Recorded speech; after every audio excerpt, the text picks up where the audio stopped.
क्या पढ़ने जा रहे हैं इसके? Question answers. ठीक, तो आपका क्वेश्चन मतलब आपका चैप्टर का नेम क्या है? द पार्लियामेंट्री सिस्टम और हमारा लेजिस्लेचर और एग्जीक्यूटिव। ठीक, फर्स्ट क्वेश्चन क्या है आपका? देखो, जो आपके आगे बुक के आगे क्वेश्चन होते हैं बहुत इंपॉर्टेंट है, तो ये आपको पढ़ने ही पढ़ने हैं कि what is the India's parliamentary system, की इंडिया का पार्लियामेंट्री सिस्टम क्या है and how it is structure. India का पार्लियामेंट स्ट्रक्चर जो है वो हमारा क्या है? एक सुप्रीम लॉ मेकिंग बॉडी है, सबसे ऊपर जो है हमारा वो पार्लियामेंट है। इसमें दो हाउसेज होते हैं, एक लोकसभा और एक राज्यसभा। मेंबर्स जो होते हैं वो लोकसभा के भी डायरेक्टली इलेक्टेड होते हैं, और राज्यसभा के जो होते हैं वो हमारे स्टेट लेजिस्लेटिव असेंबलीज जो होती हैं स्टेट के अंदर, वो अपॉइंट करती हैं। दूसरा, the president of India is also the part of the parliament, की जो हमारे प्रेसिडेंट ऑफ इंडिया होता है उसको भी हम पार्लियामेंट का पार्ट बोलते हैं। पार्लियामेंट के अंदर इसका मतलब तीनों लोग आ गए, लोकसभा, राज्यसभा और प्रेसिडेंट। क्या की फंक्शंस होते हैं हमारे पार्लियामेंट के? तो हमारे तीन मेजर फंक्शंस होते हैं हमारे पार्लियामेंट के। क्या क्या होते हैं? लॉ मेकिंग, हमारी पार्लियामेंट क्या करती है? लॉ मेकिंग करती है। पास करती है कोई भी सब्जेक्ट्स पे अपने लॉज, अपने जो कानून बनाते हैं। लॉ मतलब होता है कानून बनाने का, जैसे कि एजुकेशन, हेल्थ और डिफेंस के। कंट्रोल ओवर एग्जीक्यूटिव, जो हमारे एग्जीक्यूटिव बॉडी होती है। अगर आपको किसी भी बच्चे को किसी भी टॉपिक में डाउट आ रहा है, तो आप इसकी लेक्चर की वीडियो देख सकते हो, आपको सब कुछ याद आ जाएगा। ठीक, तो कंट्रोल कर सकती है ओवर एग्जीक्यूटिव, जैसे कि आपके questions are, debate, policies, approve budget, इस तरह के काम जो है वो करती है, उसके ऊपर एग्जीक्यूटिव के ऊपर कंट्रोल रखती है। क्वेश्चन आर करती है, पूछती है, लोगों से सवाल पूछती है, इस तरह की चीजें। थर्ड है आपका रिप्रेजेंटेशन, कि voice is the concern of the citizen through the elected MPs, की वॉइस जो है आपकी, voices the concern of the citizen through the elected MPs के थ्रू काम करते हैं। मतलब जो भी आपकी आवाज उठाई जाएगी इलेक्टेड एमपीज के द्वारा, उसके द्वारा आवाज उठाई जाएगी। ठीक, थर्ड क्वेश्चन क्या है? What are the roles of the legislature and the executive in the Indian parliamentary democracy, कि क्या रोल होते हैं हमारे लेजिस्लेटिव के और हमारे एग्जीक्यूटिव के। तो लेजिस्लेचर जो होता है वो लॉ बनाता है, एग्जीक्यूटिव जो होता है उसको इम्प्लीमेंट करता है लॉ को। ये जो होता है वो डिबेट और डिस्कशन करता है और पास करता है लॉज वगैरह। ये क्या करता है? एग्जीक्यूट करता है पॉलिसीज को और रन करता है मिनिस्ट्रीज को। ठीक है, मतलब काम एक्चुअली पॉलिसीज को इम्प्लीमेंट करने का काम करता है। एग्जीक्यूटिव जो होते हैं वो आंसरेबल होते हैं टू लेजिस्लेचर। ये जो एग्जीक्यूटिव जो होते हैं ये सॉरी लेजिस्लेटिव जो होते हैं वो जो होते हैं आंसरेबल होते हैं, सॉरी, ये जो एग्जीक्यूटिव होते हैं ये लेजिस्लेचर के लिए क्या होते हैं? आंसरेबल होते हैं। मतलब लेजिस्लेचर वाले सवाल पूछ सकते हैं एग्जीक्यूटिव से कि तुमने ये काम क्यों किया, तुमने ये काम कैसे किया, इस तरह की चीजें।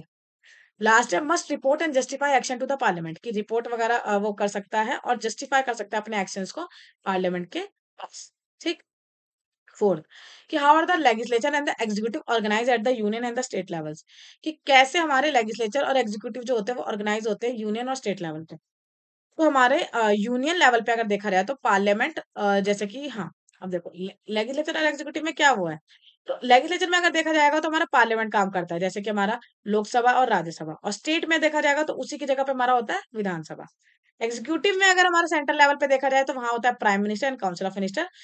वही चीज अगर राज्य में देखी जाए तो वो होती है हमारी चीफ मिनिस्टर। अब हम क्या डिस्कस करने जा रहे हैं? ये वाले आपके क्वेश्चंस एंड एक्टिविटीज। इसमें क्या है? आपका इतने सारे क्वेश्चन है 1 से लेकर 10 तक, तो ये हम डिस्कस करने जा रहे हैं। पहला क्वेश्चन क्या था? Find out how many representative from your state are in each house of parliament, में कितने हैं? तो ये तो आपको कुछ देखना पड़ेगा। जैसे अगर हम दिल्ली की देखा जाए तो दिल्ली में क्या है? पॉपुलेशन के ऊपर एक तो पहली बात ये डिपेंड करता है। लोकसभा में देखो जाए कितनी सीट्स है? 7 इलेक्टेड हमारे हैं मेंबर ऑफ पार्लियामेंट। राज्यसभा में 3 नॉमिनेटेड मेंबर्स है। सेकंड है आपका question, what makes the Indian parliament voice of the people. Indian parliament जो है वॉइस ऑफ द पीपल किसको बनाती है? How does it ensure that the different opinions are heard, कि कैसे डिफरेंट ओपिनियंस सुने जाते हैं।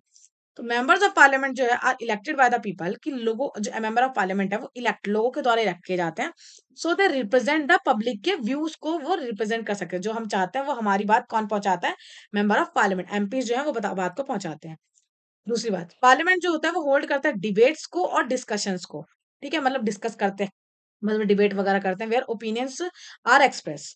क्वेश्चन आवर जो है वो अलाउ करता है एमपीज को टू आस्क करने के लिए ministers about the government actions के बारे में, वो सब चीजें बात करता रहता है। कमिटीज जो होता है इंक्लूड द एमपीज वगैरह जो होते हैं from the different parties to study करता है इश्यूज को, बहुत डीपली पढ़ा जाता है क्या ऐसे ऐसे काम करना है। तो कमिटीज का काम ये होता है। और क्वेश्चन आर में देखो अभी क्वेश्चंस पूछते हैं जो मैंने आपको लास्ट वीडियो में कराया था ना, आप जाके वो वाली ये वीडियो भी देख सकते हो आई बटन पे जाके, नहीं तो आपके प्ले लिस्ट में जाके आपके डिस्क्रिप्शन में बनी हुई है, जिसमें आप क्वेश्चन आंसर में जाके देख सकते हो कि हाँ कमिटीज में वो क्या काम करता है। Why do you think the constitution made the executive responsible to the legislature, आपको ऐसा क्यों लगता है कि कॉन्स्टिट्यूशन जो है वो हमारे एग्जीक्यूटिव को रिस्पॉन्सिबल मानता है? तो इंश्योर करने के लिए अकाउंटेबिलिटी अब देखो, आपको क्या ऐसा लगता है कि what do you think the constitution made the executive responsible to the legislature? Executive कैसे रिस्पांसिबल है? कैसे रिस्पांसिबल है? एंश्योर करता है अकाउंटेबिलिटी, बताता है कि कैसे क्या काम होगा। दूसरा, the government must explain its action to the people के रिप्रेजेंटेटिव्स को वो देते हैं। तीसरा, मतलब दूसरा, प्रिवेंट करना मिसयूज ऑफ पावर, कोई मिसयूज ना करे पावर, इस चीज की वो निगरानी रखता है। तो मिनिस्टर जो होते हैं वो क्वेश्चन कर सकते हैं और रिमूव कर सकते हैं, अगर कोई भी मिनिस्टर्स अगर ढंग से काम नहीं कर रहे, इफ दे फेल, तो उनको रिमूव भी किया जा सकता है।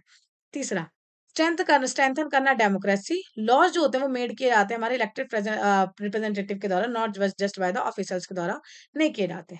ठीक।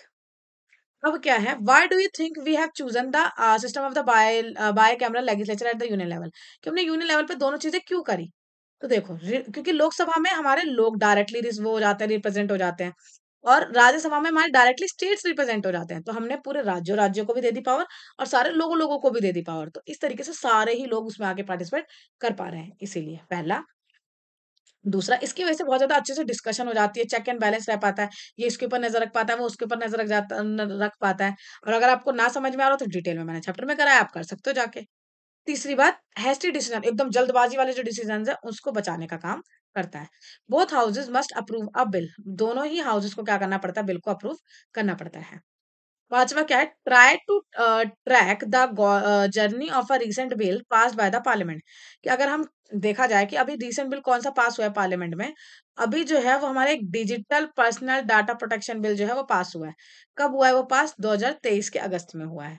डिबेट हुई उसके ऊपर, और उसके बाद वो पास हो गया, सेंड किया गया राज्यसभा में, राज्यसभा ने भी उसे फर्दर डिबेट वगैरह करी, उसके बाद उसको प्रेसिडेंट ने साइन की और वो हमारा लॉ बन गया। Next question, find out the work done by the parliament in your constituencies, कि आपके पार्लियामेंट में क्या काम हुआ है ये अपनी कॉन्स्टिट्यूएंसीज में देखो।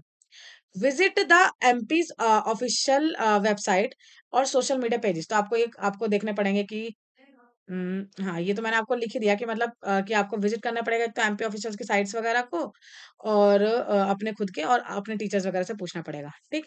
तो ये वाली चीज है कि हमारी कॉन्स्टिट्यूंसी में क्या है। ठीक। ये तो आपका खुद का काम है। हुँ। आज अब अभी हम 5 ये जो हमने क्वेश्चन्स हैं हम वही कर लेते हैं 5 क्वेश्चन्स तक। इसके बाद जो नेक्स्ट क्वेश्चन से जो है 6 क्वेश्चन है वो हम नेक्स्ट वीडियो में करेंगे। ठीक है? आज के लिए बस इतना ही।